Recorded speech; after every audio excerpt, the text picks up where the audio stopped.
The period from 1815 to 1914 is often regarded as Britain's imperial century.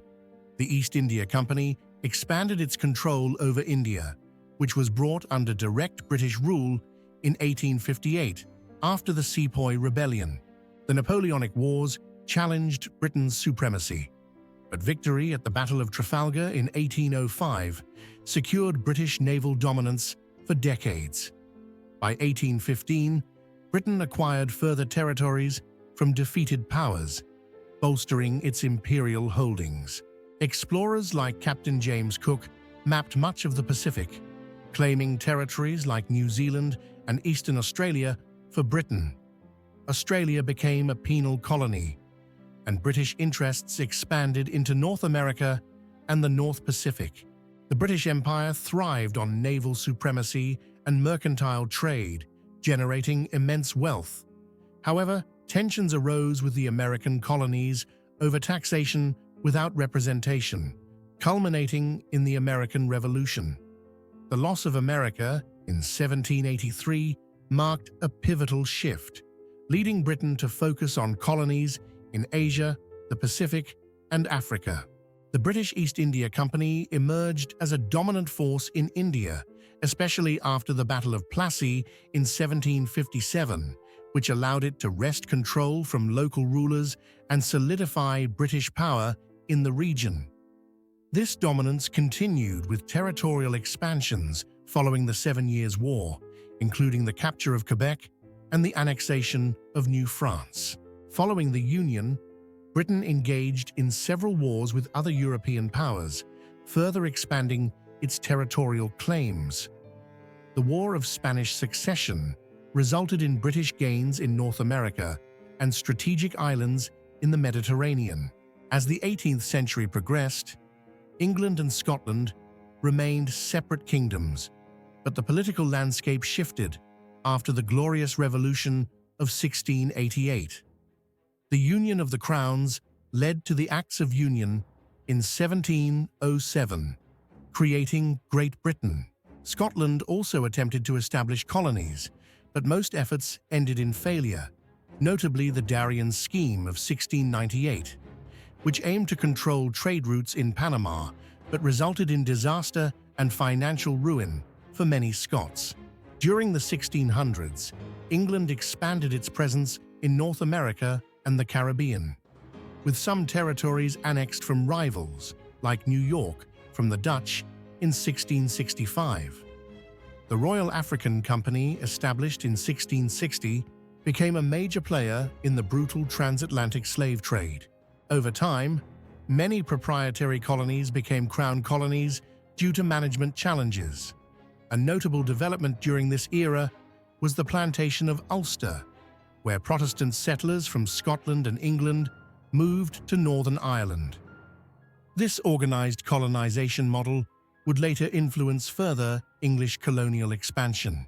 When Elizabeth died in 1603, the throne passed to James VI of Scotland, who became king of both England and Scotland, though the two kingdoms remained administratively separate.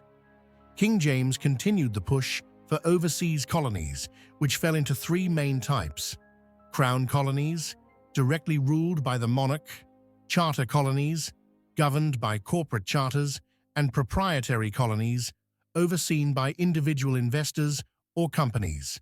Elizabeth also granted royal charters to joint stock companies aimed at promoting overseas trade.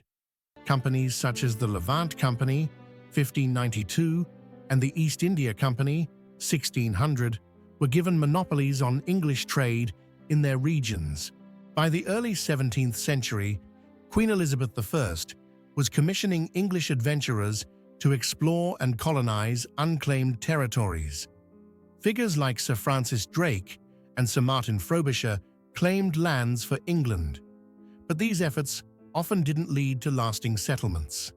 The first English colony in North America, at Roanoke Island in 1585, ended in mystery when the colonists vanished without a trace. The roots of the British Empire were established long before Britain as a nation existed. Throughout much of its history, England, with its strong economy and military, emerged as the dominant power in the British Isles, subjugating smaller kingdoms like Wales and parts of Ireland. Meanwhile, Scotland remained fiercely independent, successfully resisting invasions from England. At its peak, a little over a century ago, the British Empire spanned a quarter of the Earth's landmass and governed nearly a third of the global population. It was truly the empire on which the sun never set. How did such a small island nation achieve the title of the largest and most powerful empire in history? This is the story of the British Empire. If you were to look at Britain on a map today, you might think its borders are limited to the British Isles. However, if you broaden your view to the world stage, you'll discover that Britain still governs 14 overseas territories. From Gibraltar at the entrance to the Mediterranean to the Falkland Islands in the South Atlantic, these territories are the remnants of Britain's once vast empire. The formal handover of Hong Kong to China in 1997 is seen as a significant marker of the British Empire's end. However, the empire's legacy endures, with the English language and British cultural practices remaining influential worldwide. Modern Britain reflects its imperial past, embodying a diverse society shaped by the many cultures that once fell under British rule. By the 1920s, Ireland gained independence, and other colonies soon followed. The Second World War accelerated this process, leading to a wave of decolonization in the 1940s and 50s, often referred to as the wind of change. As the 20th century began, Britain's position as a global power faced challenges, including rising nationalist movements within its colonies. The First World War further strained British resources, but despite victory, the empire began to wane. During the 19th century, British colonial power consolidated in Africa, particularly following the scramble for Africa, leading to significant territorial acquisitions. The opening of the Suez Canal in 1869 enhanced Britain's strategic trade routes,